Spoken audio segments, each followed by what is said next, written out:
15वें अध्याय में पुरुषोत्तम योग का वर्णन। कामाविश्य भूतानि धार्याम अयमोजसा पुष्णामि चौधि सर्वा सोमो भूत्वा रसात्मका।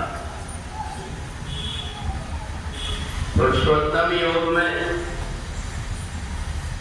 भगवान जन्म से जो हमारे अंदर कुछ विशेष गुण आते हैं, इसका कारण बताते हैं कि पहले जन्म में हमने जिस प्रकार के कर्म किए हैं, जैसा हमारा स्वभाव रहा है, जैसा हमने संसार में रह करके और अच्छा बुरा पाप और पुण्य किया है, उसके अनुरूप हमारा अंदर जीवात्मा में बीज पड़ा हुआ है।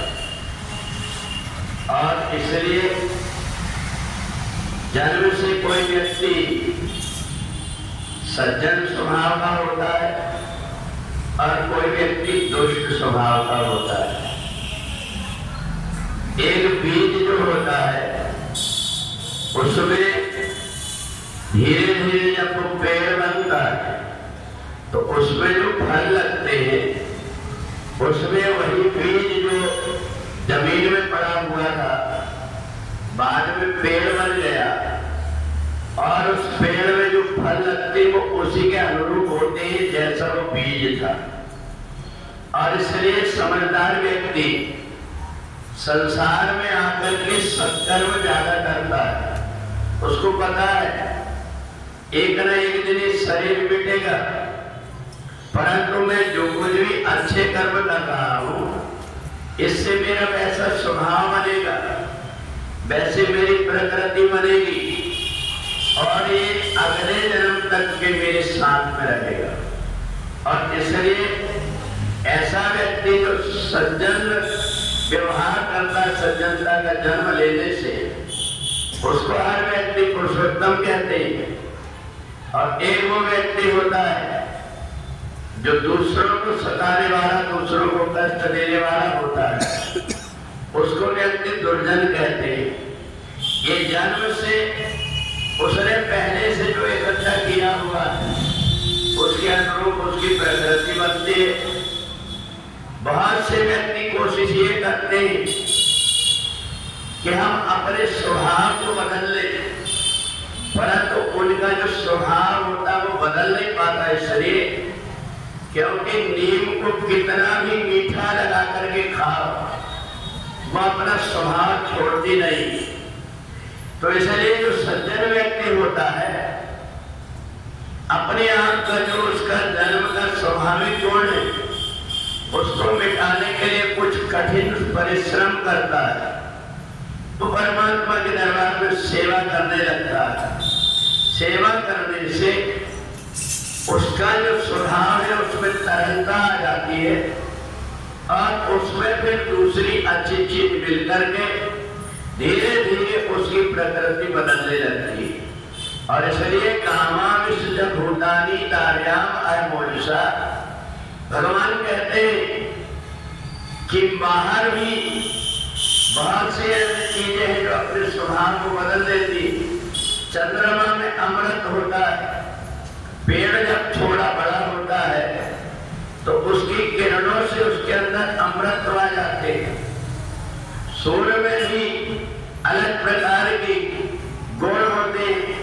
सूर्य की किरण न मिलने से वनस्पति अलग प्रकार की दिखाई देती है और सूर्य की किरण मिलने से अलग प्रकार की दिखाई देती है। वायु भी जिस स्थान पर हम जमाने होते हैं, वहां अगर हवा नहीं लगती है तो उसका रंग पीला होता है, और वही जब हवा लगती है तो हरे रंग की हो जाती है। हर तत्वों में अपनी अपनी कुछ विशेषता है। तो इसलिए दुर्जन व्यक्ति भी यहाँ जन्म लेने के बाद में अगर परिश्रम करके अपने आप को बदलना चाहता है तो धीरे धीरे उसका स्वभाव बदलने लगता है। उसको पुरुषोत्तम कहते हैं कि धीरे धीरे जब प्रकृति उसकी बढ़ती है तो पुरुष करता है, अपने आप को बदलने की कोशिश करता है। तो एक व्यक्ति गरीब घर में जन्म लेता है, परंतु अपने पुरुषार्थ करके धन कमा लेता है, बड़ा आदमी बन जाता है, बड़ी पद पर पहुंच जाता है। इस सब उसके प्रयत्न करने से, जिसको हम पुरुषार्थ कहते हैं। तो हमारा ये जीवन पुरुषार्थ से और पूर्व जन्म के कर्म से, संचित कर्म और इस जन्म में हम जो कुछ भी हम करते हैं, प्रारब्ध भी और पुरुषार्थ भी दोनों मिलकर के व्यक्ति के जीवन को प्रभावित करते हैं। इसलिए ये हमारे ऊपर है कि हम अपना जीवन कैसा जीना चाहते हैं, उसके अनुरूप हम संग करने लगते हैं, व्यवहार करने लगते हैं, अपने कर्म करने लगते हैं। तो इसलिए तो जब कभी भी इस संसार में पाप बढ़ने लगता है, तो परमात्मा कोई न कोई रूप लेकर के अवतार बदले लेते हैं। जिस समय पर महिषासुर नाम के राक्षस ने अत्याचार करना प्रारंभ कर दिया, देवताओं को सताना प्रारंभ कर दिया, दूसरों की संपत्ति को हड़पना प्रारंभ कर दिया, उस समय सारे देवताओं के तेज से आदिशक्ति भगवती जगदम्बा का उत्पत्ति हुई और सारे देवताओं ने भगवती जगदम्बा को अपने अपने उपहार में अस्त्र शस्त्र दिया, किसी ने आभूषण दिया। और वही महिषासुर जब देवताओं को सताने लगा, तो आदिशक्ति भगवती जगदम्बा ने उसके सैनिक और सेनापति के साथ में उनका वध किया।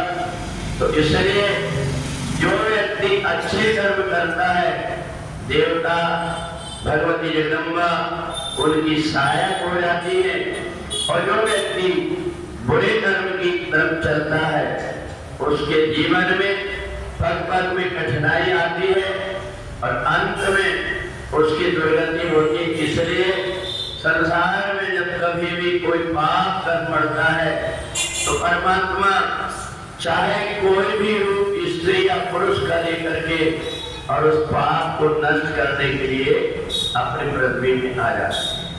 बोले वृंदावन बिहारी लाल की